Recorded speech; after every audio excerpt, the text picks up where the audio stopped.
Alright, listen, I don't want a single goddamn comment about how I look like that one picture of The Rock because he ruined turtlenecks for all of us and I'm trying to reclaim it, so leave me the hell alone. But before this video starts, I just wanted to say that I really appreciate all the support that's been coming to the channel these last couple of days. I just hit 600 subs the other day and I'm well on my way to 700 already. My Amazing Spider-Man video just broke, I think, 9,000 views or something. It's very quickly becoming the most viewed video on my channel, and that may not sound all that impressive to some of you, but it means quite a lot to me. So I just wanted to say thank you. If you're a new viewer of mine, then I'm going to be pushing out a lot more content a lot more frequently. So be sure to stay tuned for that if you're interested. Alright, so I'm sure none of you are foreign to the fact that these big studios in Hollywood have been obsessed with trying to revive these old franchises from 20 to 30 years ago. And they either do this with like a sequel that has maybe one or two returning cast members, or they just redo the movie over again with a younger cast, or sometimes they do both of those things. And while this has definitely been a trend of the last couple of years, this has always kind of been a large part of the cinema landscape. Now, in some cases, I would say that it's okay to reimagine an older film that maybe didn't have the right budget to do what it wanted to do, or was limited by technology at the time, but a large majority of these remake-type movies are just the most soulless, uninspired cash grabs of movies made purely for the purpose of preying on people who have nostalgia for the original. And the movie that we're talking about today is the epitome of those things. A movie so lifeless, so sauceless, that it made me want to leave the fucking theater. And that's saying a lot because I didn't even see it in theaters.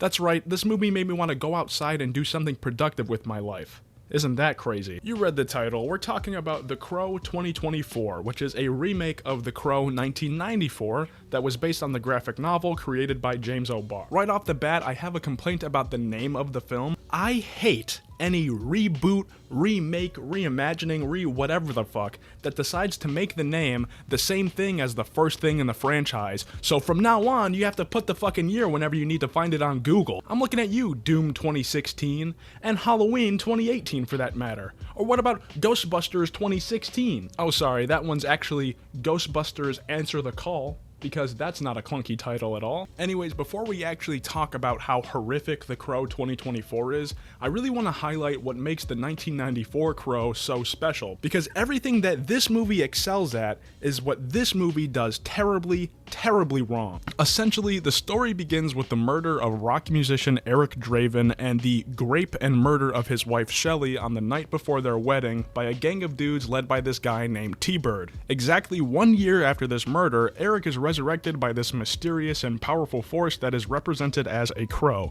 and he discovers that no matter how much physical damage he takes, he always regenerates. He uses this second lease at life and his amazing abilities to track down the gang members and kill them one by one, with the intent to free his soul of the great burden that these events caused him, so him and Shelley can rest peacefully knowing that they've been avenged. And when you add in Ernie Hudson playing Officer Albrecht, who is this straight man cop type, a young girl named Sarah and her neglectful mother Darla, you get a really solid story featuring really likable characters that doesn't try and overcomplicate itself at all. This movie is most well known for the freak accident that occurred with a blank firing gun on set that ended in the death of the lead of the film, Brandon Lee, son of the famous action star and martial artist Bruce Lee. They ended up having to do reshoots with body doubles and do a bunch of clever editing tricks to finish the film, and this event actually caused Rochelle Davis, the actress who plays Sarah, to quit acting altogether because it was really difficult for her to be approached by fans of the film after the death of her co-star. Now, despite the tragedy surrounding this movie, it still gained a strong cult following over the years, especially with people in the alternative community due to its highly gothic-inspired aesthetic and a soundtrack filled with lots of alternative rock, with songs from bands like The Cure, Joy Division, and Nine Inch Nails. I really love the vibe of this movie. The way that the city looks like lore-accurate Gotham, the way that the action scenes have that gun fu style that was popularized by John Woo around this time. I actually checked to see who coordinated all the action scenes in this movie,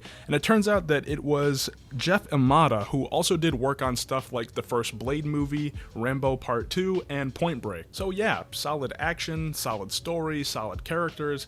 The only thing that doesn't hold up all that well is some of the visual effects, but even still, they're serviceable by today's standards. Overall, it's really hard to see where a remake could improve upon this, especially after its 3 sequels that released between 1998 and 2005 that all were commercial and critical failures, but they gave it a shot anyways, just like Brandon Lee. I'm so sorry, that was a tasteless joke. So let's dive into the 2024 remake and dissect why it fails on almost every aspect that the original is beloved for. Now, obviously this film is intended for a more modern audience, and something that I think has become increasingly important for movies in the last few years due to the general population's decrease in patience and attention spans is that the opening to your movies better be quick and they better have a good hook, or else you're really gonna lose your young viewers. And look, I don't like to think that I'm that brain rotted yet, and I can prove it to you. I've only purchased one item off of the TikTok shop, and it was an unbrush for my luscious curls. Anyways, the opening to this film is pretty fucking stupid and very long-winded for no reason. There's a cold open that shows Eric Draven having this flashback dream sequence to when he was a young boy, of him trying to save this horse that's been caught in barbed wire. Over top of this, we get some narration of Eric talking about the emptiness you feel from losing someone you love. Now, no hate to Bill Skarsgard, but you can already tell just by this opening narration that they absolutely butchered the characterization of Eric Draven in this movie. And I haven't read the novel, so maybe this is closer to the source material or something, but a vital aspect of the original movie is that Eric had this whimsical quality about him. Even as a vengeful ghost, he still makes time to fucking play with his cat and stop Sarah from getting hit by cars and help her mother get back on the right track. You get the idea that Eric was a caring guy through his actions. But Eric in this movie is this tough guy edgelord that's been hardened by his years in a correctional facility. Or I assume it's years, they don't actually tell you how long he's been in there. And also, don't even get me started on his physical appearance and the character design. It's like if you asked AI to generate a picture of Bill Skarsgård as Jared Leto's Joker. We then get this opening title sequence that really reminds me of the Netflix Daredevil opening over music that also sounds incredibly similar to the Daredevil opening theme.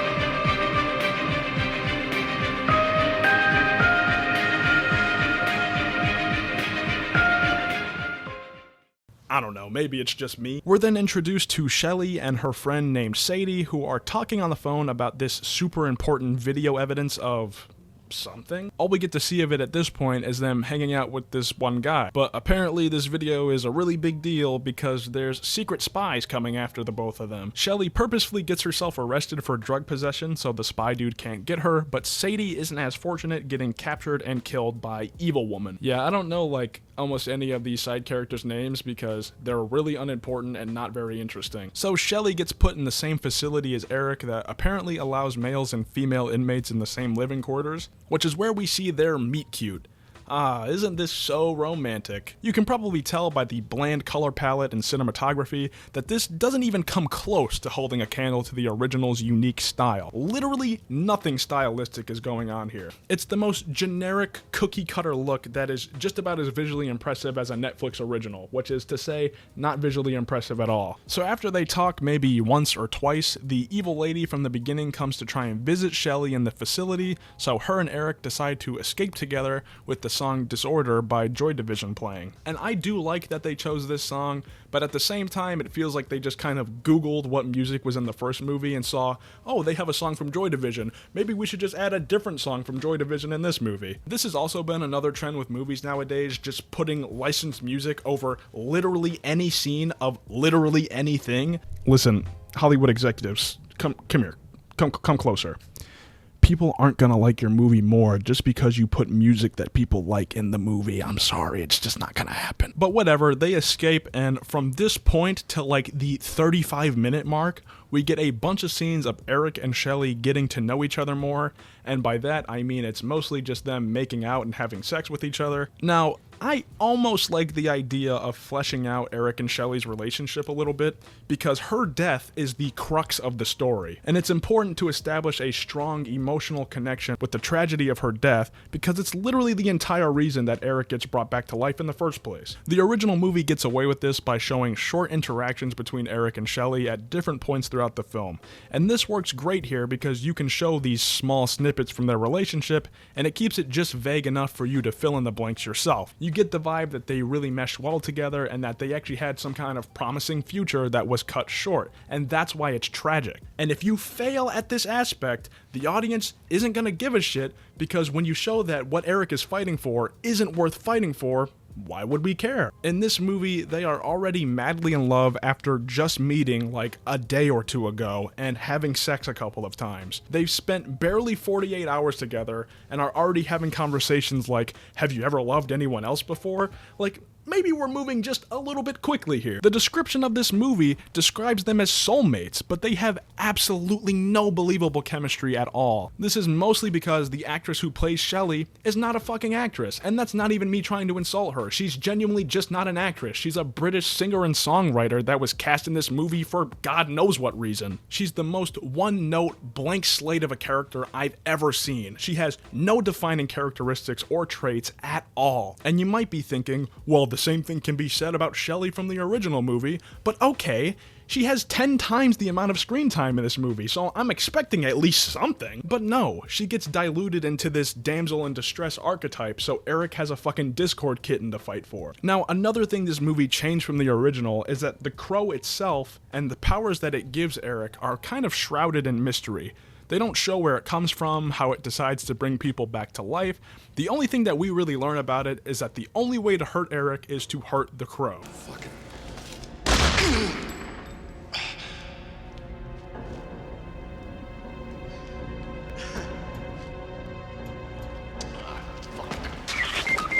But in this movie, they have this metaphorical purgatory type place that's just a gray, boring, abandoned railroad track with a bunch of crows flying around. I'm gonna call this Crowland for the rest of the video because it's easy to say and they don't call it anything in the movie. So after Eric and Shelley are murdered by the bad guys that Shelley had dirt on or whatever, Eric is sent to the Crowland where he meets the Crow Man, who later gives him the Crow plan to make sure he, Crow, can bring him and Shelley back to life. Yo, Dr. Seuss has been real quiet since this video dropped. So we are 40 minutes in, and the Crow Man finally gives us the exposition, word for word, that the original opened up with, and he shoves him backwards into a pool of water to send him back to the real world. Never seen that one before. We get this little fight scene that establishes that Eric has his regeneration ability. But wait, he jumps off of a bridge and dies again? To go back to Crowland to speak to Crow Man. He explains to Eric that Shelley is on her way down to a place far worse than this, and that's why she's not in Crowland. And I don't even want to explain what he says next, so I'm just gonna let you listen. The one who killed you is not supposed to be in your world. They made a deal with the devil to gain eternal life by sending the innocent to hell. That's not balance. Kill them. Kill them all. Holy shit. This is some of the most clunky and cliche setup for a movie I've seen in a long time. Somehow the setup and execution of this plotline feels even more dated than the original movie that released 20 years ago. And then he says this shit. What I can heal. I can't die. Your body? No. Feel pain? Yes.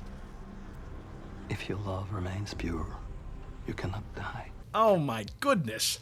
In the grand year of 2024, there are still movies releasing that are doing this power of love bullshit that people have been making fun of movies for decades. So Eric is back in the real world for a second time, and he tries to get information out of Shelley's mom and this guy that works for the big evil company that he finds out Shelley was working for. There's this action scene where he jumps into a car of the bad guys that's so uninspired. The only cool or interesting part of this scene is when he's kicked out of the car and ran over by the huge truck. The effects with all of the body horror and stuff is actually pretty good. It's one of the only parts of this movie I didn't completely hate. So the audience is introduced to our big bad, Vincent Rogue, played by Danny Houston, who I only know from X-Men Origins Wolverine, where he was also the big bad company man. I kind of feel bad for this guy. I feel like he's been cursed to only be in terrible movies. So Rogue kills Shelley's mom by whispering demonic words into her ear, and in case you were wondering, the captions actually do say demonic whispering. I guess this scene is just to show that he's a bad guy that's a ruthless murderer, but that's all you really learn about him throughout the whole movie. And because apparently that scene isn't enough, the next scene is Eric finding another guy that he has to get information out of. Jesus Christ, how are we an hour into this fucking movie already? And this shit is just such a slog, dude. Anyways, this guy explains Rogue's whisper powers, and he also says this. I knew Shelley a long time. When I saw the way she looked at you, something was different. This is the most telltale sign that you have failed as a writer to convey a relationship to your audience. We wouldn't need this guy to emphasize how much she loved Eric if we actually got to see that in the first half hour where she was actually alive. Also, maybe it was a really quick scene and I missed it, but we haven't even been introduced to this guy yet. What do you mean I saw the way she looked at you? When the 2 days that they knew each other, they spent almost completely alone. God, this shit is so bad that they're trying to fucking gaslight the audience now. Actually, never mind, I lied. He is in an earlier scene, but he's got his hood up, and I didn't realize it was supposed to be the same character. So that one's on me, I guess. This guy also tells Eric about the video that was mentioned in the beginning, so he decides to give it a watch for himself, where he sees Vincent using his demon voice to get Shelley to kill somebody.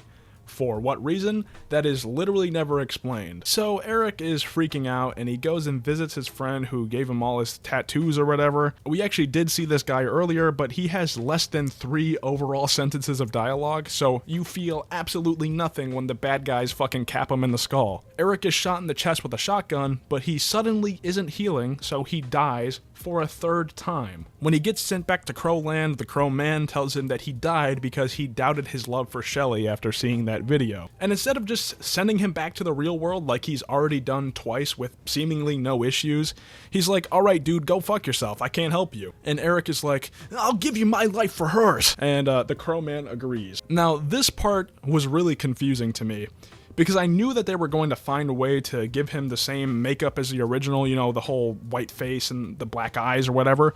And I thought that this is how they were going to explain it, with the black blood that comes out of his eyes. But no, that's not it. He actually just goes and does the makeup himself. Okay, movie. So Eric is back in the real world for a 3rd time with the full power of the Crow, I guess.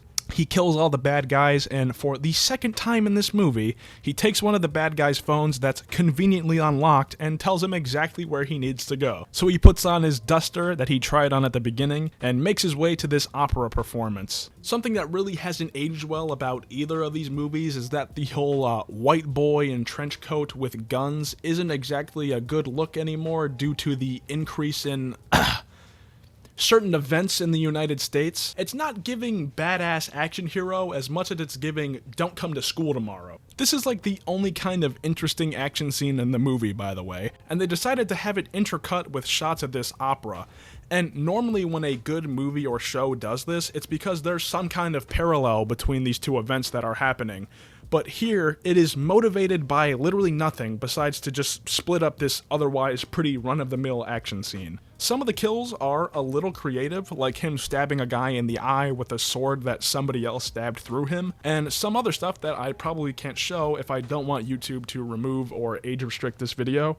Also, how many fucking scenes did we need of people shooting him in the chest and him flailing around like this? Because we know that it can't kill him. They do it so many goddamn times in this movie, and you'd think that they'd realize it's not working by now. So Eric confronts the evil lady, where we get more poorly written dialogue to fill in for actual character writing. You have the same look as him. What look is that? The look of someone who hates everything inside of him. He kills her, and now we're finally entering the final act. Eric pulls up to Vincent's house and they chat for a little bit, and it's just the most generic antagonist taunting protagonist dialogue you can get. The only way that this could be more cliche is if he busted out the, you know, you and I aren't so different line, but it's honestly really not far from that. So the bad guy stabs Eric, and he does this little demon whisper thing that makes him see flashbacks of his relationship with Shelley. And I assume that he begins stealing Eric's powers. I don't know, they do the same bleeding from the eyes thing that happened earlier, and then both of them are brought into the Crowland. He kicks him to the ground and punches him a bunch of times until he's dragged into the water by demons or something, and Shelley's soul comes back up from the water, and Eric tells her that she's going to be sent back to the real world, but he won't be able to come back with her. I think this is supposed to be like a sad scene or something, but I was more so wondering where the Crow Man is, and wait, what? The Crow Man is one of the Paramedics? What is this even supposed to imply? Oh, whatever. It doesn't fucking matter. We get yet another flashback scene that's supposed to show how much they loved each other, because the writers just must have not been very confident in their ability to convey that to the audience naturally. And then the movie just ends with Eric slowly walking in the Crowland. Oh boy, this movie is a real fucking stinker, dude. I actually have zero idea how or why this movie was made. It doesn't feel like almost anyone involved in this movie actually cared about making an interesting film or doing something that paid homage to the original movie that they're trying to nostalgia bait. This movie is so beyond pointless that if you tried to stab somebody with it, it would fucking slip off like a goddamn balloon sword. I cannot stress enough how basic and cookie cutter this shit comes across. It's seriously like if you fed an AI the last 20 years of popular action movies and asked it to remake The Crow with that information, but you forgot to type in, "Don't forget to make it good." And I'm not even exaggerating either.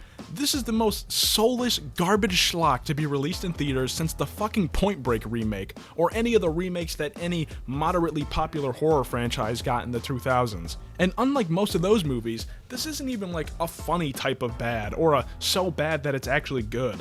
It's actually painful to watch. I had to go outside and smoke a joint halfway through this movie to stop myself from turning it off, and that's not even a joke. If you really want a good, recent action movie with Bill Skarsgard, go watch Boy Kills World. That came out last year and is actually really good and highly stylized. If you want a good action movie with lots of guns and swordplay, go watch any of the fucking John Wick films. And if you want an action movie with characters you can actually tolerate and root for, a movie that has style and substance, a movie that is timeless in almost all regards, go watch The fucking Crow. The good one. 2 out of 10. Fuck this movie. Okay, I got a little heated there, but that's about all I have for you guys today. If you have any movies, TV shows, or games that you would like to see me talk about, then make sure to leave those down in the comments, because I always read almost any of them when I have the opportunity to. If you enjoyed this video, then I would appreciate a like. If you didn't enjoy this video, then I'm sure I'll also hear about that down in the comments. But as always, I hope you guys enjoy the rest of your day, and I will see you on the next video. Peace.